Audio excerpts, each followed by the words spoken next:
What is going on, everyone? Derek here today, bringing you episode 3 of Mustang Madness. I just want to go ahead and welcome you guys back to the channel. And if you guys are new here, make sure you hit that subscribe button, drop a like up on this video. With this series, Mustang Madness, it's about to get really interesting. Reason why I say that is because you have seen my friends' cars in the past 2 episodes, Joel and Jordan. Today, you are going to be seeing another friend of mine's car, but I don't think he's been on this channel yet. I'm gonna go ahead and tell you guys right now, this car is a freaking beast, and it's definitely inspiration when it comes to the S197 body styles, because you can obviously tell from the title and thumbnail of this video, reviewing another S197. That's the 3rd one in a row. I promise you guys I'm gonna switch it up here soon. I got some tricks up my sleeve here, and it's gonna be a good one. Without further ado, I would like to introduce my friend Brian with his beautiful Paxton charged S197. Here he is.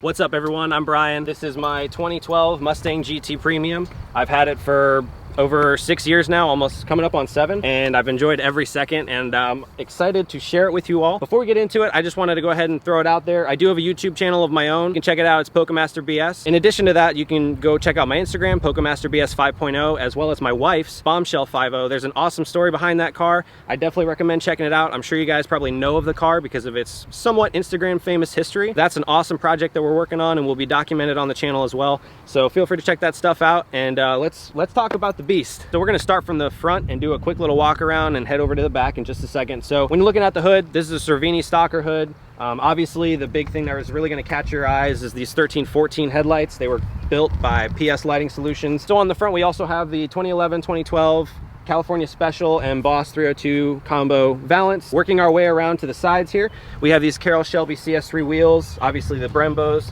for that braking power that we absolutely need. Got our standard, blacked out 5.0 badges. I went with a white dot to kind of give it that little bit of pop. So we have our custom side splitters as well. We'll get into some detail on that. Since this was a GT Premium car, it already came with the window louvers, side scoop, and spoiler that you see on the back there. That was a premium appearance package, which when I bought the car, I knew I wanted it to come more or less the way I wanted it to look, so it kind of saved me some trouble long term. And then moving from there, we have our nice little black gas cap for accents, more custom rear side splitters on the bumper. Then the Fiesta de Resistance, right? You have your 1314 bumper, and it's going to be the 1314 lights. We got the RTR deck lid, obviously pulled the sticker off of that, RTR license around, and this baby's a fucking unicorn, I tell you what. And then from there, we have our quad tip exhaust. It's going to be a Shelby GT500 setup, and then again, also a custom rear diffuser. All that stuff, that's the side splitters, diffuser, Snowman 5.0. Check them out on Instagram. All right, guys, let's get into the nitty gritty. So like I said, these are Carroll Shelby CS3 wheels. They're 20 by 9.5 in the front, a little bit more aggressive in terms of width on the front. Obviously, we've got our Brembo calipers, custom powder coated, a chrome bronze. So you have that nice dark scheme, but when the light hits it, they really pop. And then in addition to that, we've got our Stop Tech rotors for the slotted stuff, so they look good, perform great. We're also running some spacers on the front to kind of really dial in that offset. These wheels were designed for the S550 chassis, so they had a little bit of a weaker offset for what I would normally like. And then we've also done our ARP wheel studs, front and rear, all around. And as you can see, we have an aggressive stance, and that's courtesy of the BC Racing coilovers. So these CS3 wheels are also wrapped in the Toyo Proxys T1 Sport tires. They are 275, 35, 20 in the front, so it's a little bit of a meaty stance, kind of gives you that little bit of handling that you really want on a car like this. Overall, honestly, the wheel tire setup has been absolutely awesome. So I've loved the BC Racing coilovers. I used to run Carroll Shelby CS1s, which you probably saw in the video with Joel. Those were a little bit less aggressive in terms of like the width of them. So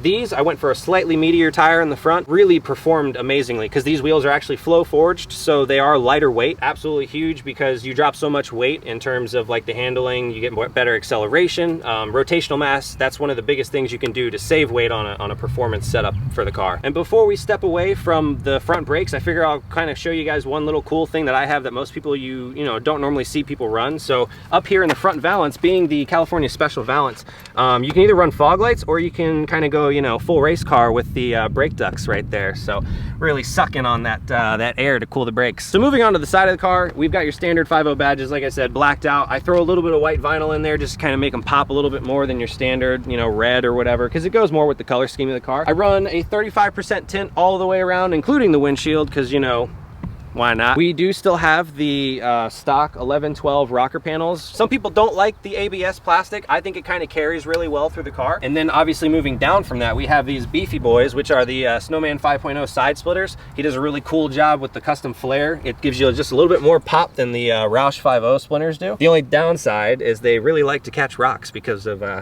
these thick boys. Moving up from there, we have our sweet side scoops. These are the factory side scoops. Some people like them, some people hate them. I personally love them because I think it flows really well with the body lines. I've always enjoyed that little bit more aggressive styling that they give you. And then these ones are people are all over the place in terms of whether or not they like the louvers. Personally, I like them. It works well in terms of like the louvers out there. I think these are one of the better designs. It is the OEM one, and the best part is you can just pop the motherfuckers off.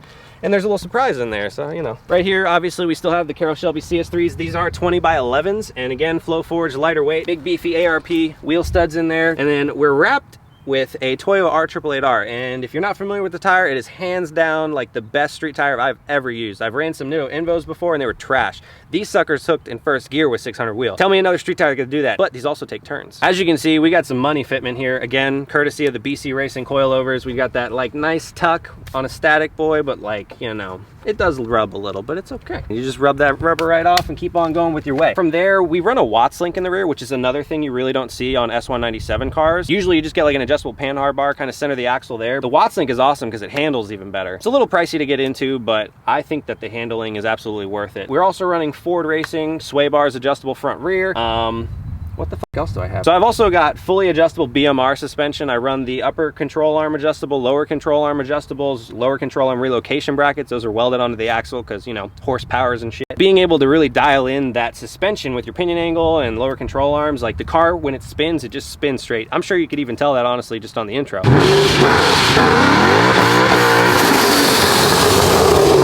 I sent it, but we didn't find a curb. So not only do we have all that rear suspension and the BMR goodies, we even have front suspension stuff. So along the sides here, we've got some welded in BMR subframe connectors. Those really help keep the chassis from twisting. So these cars are a unibody and they tend to kind of twist. So what you do is you throw those subframe connectors in and it keeps the car really straight so that you don't get that chassis flex to kind of, you know, influence finding a curb. So we also run into some weight reduction stuff up front with the BMR. I run the BMR tubular K-member, chassis brace, radiator support, all that stuff for weight reduction goodness up front. What the fuck is getting on my face?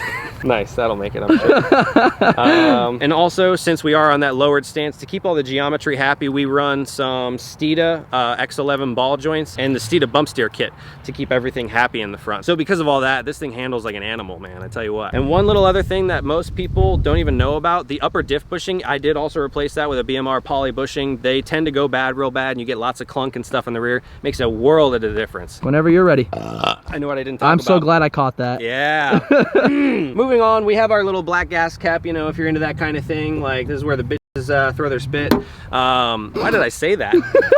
We're moving on. We have obviously like tinted side markers because nobody wants that red and orange bullshit all over the car. And we have our super sick, what are those? Rear bumper side skirts, also by Snowman 5.0. It kind of carries that flared theme. They stick out a little bit further than your Roush ones. Give you just a little bit more, you know, accent to the rear booty so that we have something nice when they're blowing by, right? And then just to kind of keep the booty clean, because nobody likes a dirty butthole, we got the mud flaps. You got to keep the shit protected. We also are running, like I said, that GT Premium appearance package. So it's got the California Special wing, which in my opinion is the best wing that you can get on these cars, but it has to be the OEM one, because when you get that AM BS, like they paint the whole thing and it don't look right. More taillight tint, whatever, you know, they got the 13, 14 lights, give them something nice to look at. It is what it is. And then we got our RTR deck lid, just smooth black, because we don't need to, like, you know, I'm not sponsored. I don't want this sticking on the car. Like I said before, this is a motherfucking unicorn right here. I tell you what, I ride that bitch to heaven and back. I don't know if I like that. I don't know if I like that. So the RTR Surround, this was like one of those like limited production pieces that the RTR, you know, brand threw on their cars, and American Muscle sold them for like a little bit, but they discontinued them for whatever reason, and it's just super hard to find one nowadays. So I managed to snag this one from a guy right before they discontinued it. Nowadays you can sell this motherfucker for like $500. They sold for like $220, so it's pretty ridiculous. But moving down, like I said, we got that GT500 rear valance, and then the custom diffuser, again, Snowman 5.0. He makes some badass stuff, man, I tell you what. It really just kind of sets off that rear end in a special way, in my opinion. And you can do all kinds of stuff with him if, you know, he's willing to work with you. We got one from Melissa's car. It says GTCS. It's like double layered, all kinds of crazy stuff. Obviously from there, let's talk about the exhaust. It's one of everyone's most favorite things about a Mustang, because when you know a Mustang's got an exhaust, it's just nothing better than that. Obviously our exhaust right here, we've got these Borla quad tips. They are the Borla Attacks, so it's about loud, it's about as loud as you can get in terms of mufflers. It's pretty absurd, and they obviously look awesome being the quad tips, and they have this like rolled tip, but in the inside they kind of go in. They're not clean right now, but I have them ceramic coated, and they're, you know, when you polish them up, I don't know, there's nothing better than a nice well polished tip. So we don't just have the Borla quads, we also are running the Borla over axle pipes, which is from the mid pipe back. They're mandrel bent. It's a resonator delete, so it keeps everything nice and happy on the in terms of the flow. Moving forward, we do also have the Cook's off-road H-pipe fronted by the Cook's long tube headers. They're 1 7/8, so it really lets that motor breathe on the high end. Obviously, it sounds badass, and I know you guys want to hear it, so let's give it some revs.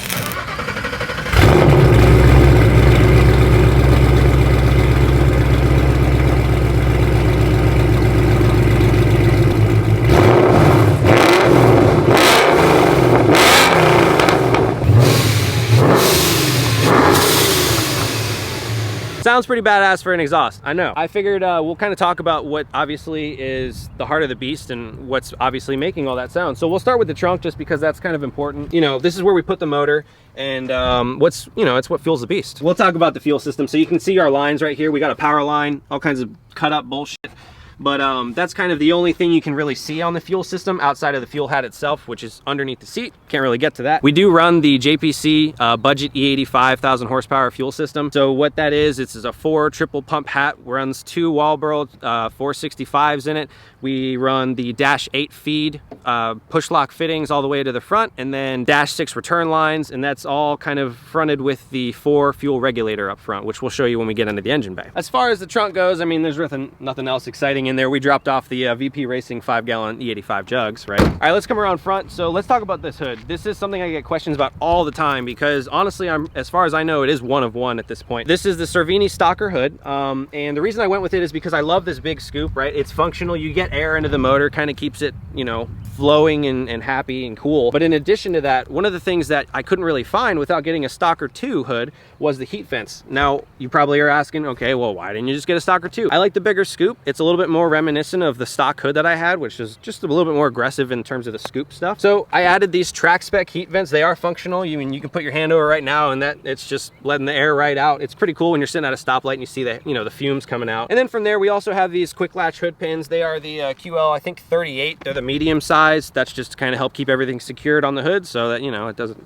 end up back there when we hit too many miles per hour. So moving on from there, we have our custom airbrushed pony. That was actually a birthday gift from my wife before she was my wife a couple years ago. And people ask me all the time, why don't I do something different with the grill? But honestly, I just have sentimental value. You know, why do you want to get rid of a birthday gift from your before you were, how do you say that? We have our stock fog lights. They're yeah, I mean, they're stock fog lights. I put in LEDs to, you know, kind of make them a little better, but I still haven't decided what I want to do. I'm really thinking about maybe just deleting them and doing some like floating halo rings to match the headlights, which these were built by PS Lighting Solutions. They're 1314 headlights. They have blacked out housing, so it kind of eliminates all the chrome stuff. And then as you can see, we're doing some rainbow goodie stuff, and it's got etched pony in the lens, right? So just in case you were wondering if it was a Mustang or not, now you know. And we have our color shift DRLs, halos, and demonize, which they're just kind of going through rainbow mode right now. I can do all kinds of different stuff. There's an app that runs them. You just you can tap your different settings, bam, there you go. So now we're in America mode. We also have, like I said, the 1112 California Special or Boss 302 combo. This is actually a Cervini brand. I personally don't recommend it. I would go OEM if I were you and you had the option to, but at the time I was a broke boy, so this is what we did. Moving on from there, we have our little Blowfish Racing tow hook. I love it. It just kind of gives something people in front of me to let them know, like, hey, I'm coming. So we also have this weird looking radiator kind of tucked up in there, and I guess we'll kind of show you more I guess we'll kind of show you. I guess we'll show you more what that's all about. Let's move into the engine bay. You guys can see the heart of the beast here. So once you pop the latch, I don't know if this is going to be the same for everybody, but then from there, we pop our quick pins, and then you just kind of let it do its thing. So obviously the thing that's really jumping out at you right now, we've got this Paxton 2200 Supercharger. I've had this blower for probably 3-4 years now. It's been awesome. Moving from there, it runs through down to that intercooler we saw up front, and then you have the intercooler piping come up here into the Boss manifold, which is also sterling gray painted like the blower, and these covers here to match the hood and the car. The Boss manifold is actually ported by 1320 Junkie. One of those things that I didn't really see like huge gains on, but I also didn't tune the car for it, so can't really say if it was great or not, but so far it's been pretty good. Makes good power now. Moving down the sides, we got these Boss 02 fuel rail covers. They really kind of just help set it all off, in my opinion. Covers up all some of the, you know, the brake booster lines and all that kind of stuff. We have our custom painted coil covers, again, sterling gray with the black to match the whole theme of the car. And then what you see right here, this is actually a custom catch can setup I made. It's -10 lines, AN fittings, a little bit overkill for it, honestly, but up here it runs into a T, and then tucked up underneath this cover here, we actually have a UPR breather tanks. I got tired of running the breathers on the motor because the oil and stuff was getting on the coil covers, and this is a better way to kind of catch those fluids and whatnot and still vent the motor as need be. On the side here, we actually have our four fuel regulator, and that's what I was talking about with the system before, and it actually runs down back up into here, and it is believe it or not, an eBay fuel rail, and it works. So you can also see the power line right here. I did what I could to kind of clean that up so it's a little bit low key. That's the main fuse that goes back to the whatever the fuel system regulator thing is. I don't know, whatever it's called. So obviously all that stuff's really cool, but you know, you're probably thinking just like Gen 1 Coyote. All right, cool, you know, it probably makes some good power, it's blown, right? But we got some special stuff going on in here, boys. I'll tell you what. This is actually what has been deemed the Frankenstein Coyote. Most people that are looking to make a little bit more power than the Gen 1 can handle, they go with a Gen 2 short block, but nowadays that Gen 2 short block is getting really hard to acquire. They're hard to find, and if you can find them, people are asking too much money for them. So this is actually a Gen 3 short block, and that's where the term Frankenstein Coyote comes from, because it's literally a Gen 3 to 1 combo. Gen 3 short block, I run Gen 2 heads, and then I run Gen 1's comp stage 3 blower cams to top it all off. As far as I know, I haven't seen anyone else that's running any aftermarket cams on a Frankenstein Coyote yet, so to my knowledge, this is actually the first motor of its kind, right? There's other Gen 3s out there with Gen 2 heads, but as far as I know, everyone's just running stock cams, or if they are running cams, maybe they're running Gen 1 heads. I don't know. It's a bold claim, but to my knowledge, I haven't seen anything else out there that's like this. So obviously, there's more to the motor than just that, right? We are actually running the MMR 10-quart oil pan, so higher capacity. I'm running the high flow pickup tube, boundary oil pump gears, crank sprocket, and then I'm running JPC billet timing guides, stock timing chains, but I'm running the MMR beefy secondary chains, not the dual rollers, but the single rollers. Then ARP everything. We run ARP main studs, ARP head studs, ARP hardware in the cams, phasers, all that stuff. I didn't do anything in terms of like messing with the bottom end in terms of the short block and like gapping the rings and all that stuff. Some people like to gap them for boost, but we're only running about 13 PSI. I wasn't looking to go like crazy high in the boost, so I didn't want to address that. It's one of those things that is above my skill level, and I'm happy to admit it, but I did put the whole motor together, you know, I bolted the heads down, everything like that, did the swap in my garage solo. On top of the motor, I already addressed the fuel system, but I forgot to mention we are running Deechworks 1200cc fuel injectors, and that's so that we can run that E85 and not have to worry about running out of fuel. Like I said, it's a 1,000 horsepower system. That's kind of depends on your setup and everything, so we should be plenty ready to handle anything that we throw at it. So the blower, like I said, it's a Paxton 2200. I've had it for a few years now, and it's probably got like 50,000 miles on it, if I were to guess. I'm not the original owner. Currently run a 333 pulley on it, and it's been making boost happily for years now, really. As far as it goes, originally, before I swapped the motor, the car made about 600 to the wheel, and we made no changes in terms of the blower outside of removing the wastegate. So if you're not familiar with the torque booster setup, that's what I ran for those first 3 years. That makes more boost on the low end, and then on the top end, it bleeds all the extra stuff off so that you aren't hurting the motor. So we were capped at like 10 PSI. Like I said, we're running probably about 13 PSI on the E85 tune, and on my 93 tune, I think we're capping the RPMs at like 7,200, so it's right around 11, 12 PSI, so nothing too crazy to hurt the motor on 93. We do run the T-bolt clamps as well. Like I said, since we're making that extra, you know, 2-3 PSI, even at 10 PSI, like the standard worm clamps are known to pop off because of the pressure in the intercooler piping. So just to make sure we don't have those kinds of problems, we got these bad boys on there, keep it all where, you know, keep it going where it needs to go. So if you can't tell already, I'm a big fan of detail. That's just how I work, and the blower is also color matched, as you can see, sterling gray paint on the car,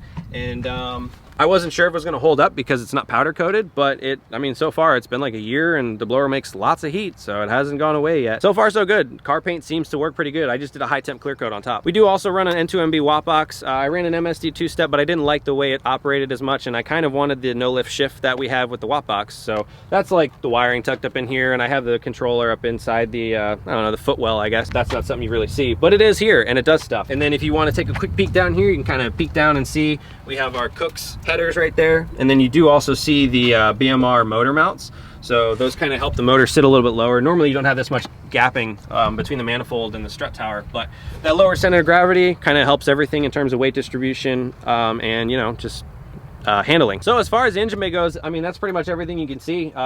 So let's talk about numbers. It's pretty impressive what we've been able to do. So as far as horsepower goes, like I said previously, on the stock motor, which was just running the oil pump gears and crank sprocket, we made about 600 to the wheel, you know, 530 in terms of the torque. And so with this new motor, I'm sure you're curious, okay, why, you know, what's the impressiveness behind it? So with that better flowing heads, the comp cams, and then the higher compression and slightly larger cylinder walls, slightly larger cubic inches of the Gen 3 motor, this car is now making, it made 740 on 93, but that was before we pulled the wastegate off and did some stuff and changed it. So it's making about 700 to the wheel on 93.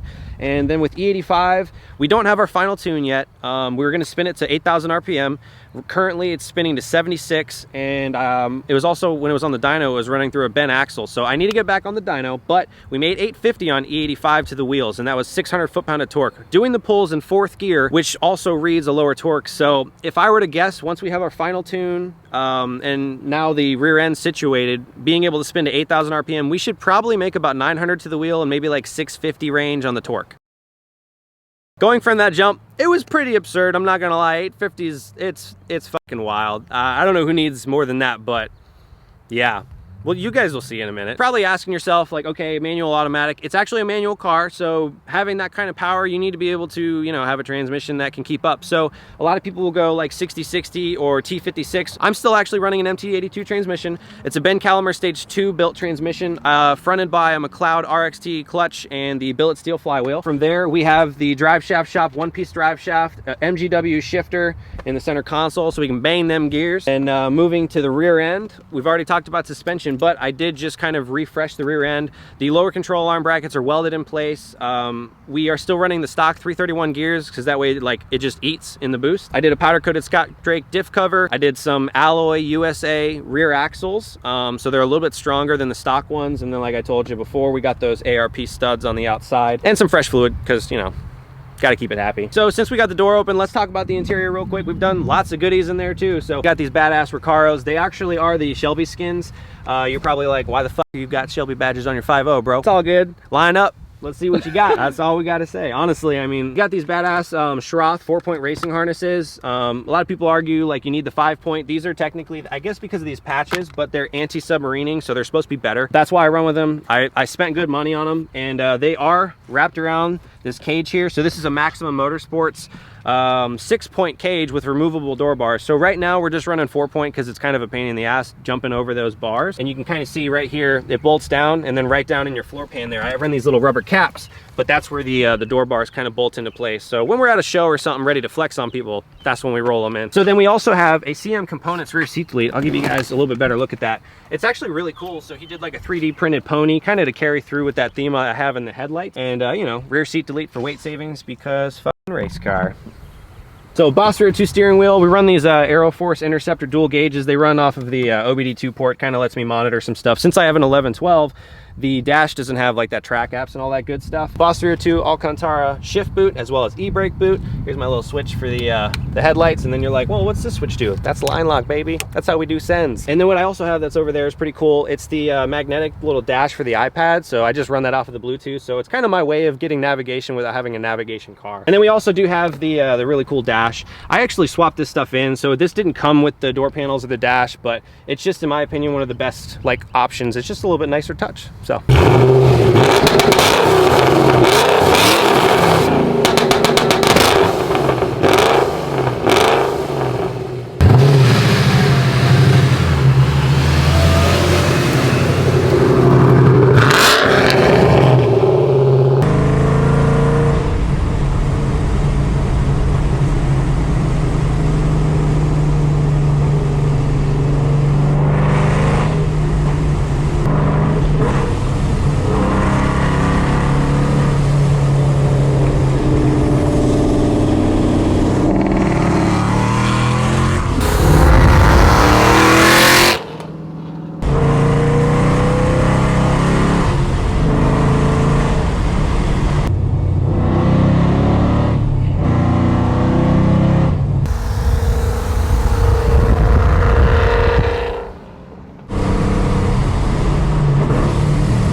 All right, guys, so hopefully you enjoyed that video.